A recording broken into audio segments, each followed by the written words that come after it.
Assalamualaikum. Dalam video kali ini kita akan belajar bagaimana cara membuat tabel yang bisa berwarna secara otomatis. Sebut saja seperti contoh yang ada di hadapan kita saat ini, yaitu tabel yang berisi daftar nama peserta yang mengikuti sebuah tes yang apabila nilai akhirnya minimal 7, mereka akan dinyatakan lulus. Apabila nilainya di bawah 7, dinyatakan tidak lulus. Seperti di sini, Budi nilainya 6, dia tidak lulus. Kemudian Edi nilainya 7, dia lulus. Tapi, bagaimana membuat supaya secara otomatis dia nanti begitu hasilnya tidak lulus, warna tulisan tidak lulusnya menjadi berbeda dengan tulisan lulus. Misalnya, contoh, kita punya peserta yang ketiga, namakan saja Rudi. Nah, nilainya 5. Dia tidak lulus. Tapi, kalau nilainya 7, dia lulus. Kalau nilainya 8, dia lulus. Sudah pasti. Kalau nilainya 6, dia tidak lulus. Untuk supaya lebih menarik lagi, coba kita katakan peserta berikutnya, misalnya namanya Sudi. Juga seperti itu.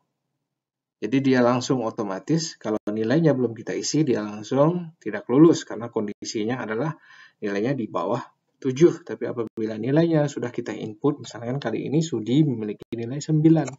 Nah, otomatis di kolom C, sel kelima, dia langsung berubah warnanya. Bagaimana cara membuat tabel seperti ini? Ternyata sangat gampang. Mari kita mulai dari awal. Tentu saja pertama kali kita harus mengetik header untuk tabel kita, yaitu nama peserta. Kemudian nilai akhir, lalu hasil evaluasi. Baik, untuk itu kita senterkan. Kemudian baru kita isi di sini, misal tadi nama peserta yang pertama adalah Budi. Nilai akhirnya 6. Untuk di hasil evaluasi, maka tentu kita harus menggunakan rumus logika. Kita mulai dengan if nilai akhir itu lebih besar sama dengan 7, pisahkan dengan koma, kemudian buka tanda petik, maka dia lulus. Kemudian apabila dia tidak lulus, selain daripada itu tentunya, selain daripada nilai di atas 7 atau sama dengan 7, dia dinyatakan tidak lulus. Ya, tanda petik 2. Baik. Enter. Nah, sekarang kita sudah punya tabel yang akan menjadi dasar kita mempresentasikan sebagaimana yang sudah kita perlihatkan sebelumnya. Kemudian kita letakkan kursor kita pada kolom C di bagian hasil evaluasi yang ada tulisan tidak lulusnya. Lalu arahkan ke conditional formatting. Di sini highlight cell rules, pilih equal to. Di sini kita inputkan apabila sel tersebut berisi tulisan tidak lulus, maka dia akan berwarna merah muda dengan tulisannya merah tua. Klik OK. Ya, sudah hampir sesuai dengan keinginan kita. Lalu kita drag ini semuanya pakai shortcut Ctrl T untuk kita buatkan ini menjadi dalam bentuk tabel. Ya, tabel kita tentu punya header. Lalu desain tabel kita tidak mau ada filter buttonnya, maka di sini kita uncheck. Apabila kita ingin mengubah desainnya, kita pilih yang ini supaya sama seperti yang sudah kita tunjukkan sebelumnya.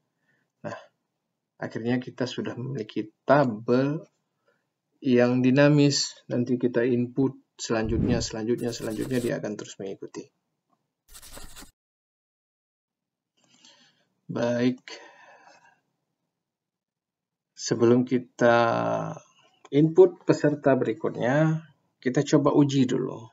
Apabila nilai untuk Budi, kita koreksi, nilainya jadi 8. Ya, tabel kita ternyata berubah secara otomatis kalau dia warnanya lulus. Dan kemudian kalau kita kembali ketik dia 6, ya, dia sesuai dengan apa yang sudah kita tetapkan dalam conditional formatting. Lalu kita tambahkan peserta berikutnya yang bernama, kita samakan saja, Edi. Kemudian kita tekan tab. Ya, ternyata tabel kita sudah otomatis. Karena nilainya belum diisi, ya tentu dia tidak lulus. Tapi kalau kita isi Edi seperti tadi, nilainya 7 misalnya. Dan kemudian kita enter, dia lulus. Dan warnanya pun di hasil evaluasi tidak berwarna merah karena dia lulus. Kemudian peserta berikutnya, Rudy. Rudy nilainya 5 misalkan. Ya, memang dia tidak lulus. Warnanya merah. Kemudian ada tadi namanya siapa? Sudi. Sudi nilainya 9. Dia lulus. Kemudian katakan lagi ada namanya Tino. Tino nilainya 10. Dia lulus. Dan ini akan terus berlanjut. Kita mau tambahkan sampai jumlah yang semaksimal-maksimalnya bisa diterima oleh Excel. Maka tabel kita ini akan terus-menerus seperti ini, jadi dia dinamis. Inilah salah satu kegunaan daripada Excel, membuat kita bisa membuat semacam template ketika hendak mengisi sebuah form yang berisikan daftar tentang sesuatu. Termasuk diantaranya ya tentunya daftar nilai hasil evaluasi, atau bisa jadi bukan hanya untuk peserta tes, bisa jadi nanti untuk laporan misalkan evaluasi perusahaan, evaluasi karyawan, dan segala macam. Ini bisa diaplikasikan. Demikian video kali ini. Apabila memang dirasakan dapat membuka wawasan baru, maka mohon jangan lupa untuk klik like dan subscribe. Semoga bermanfaat. Wassalamualaikum.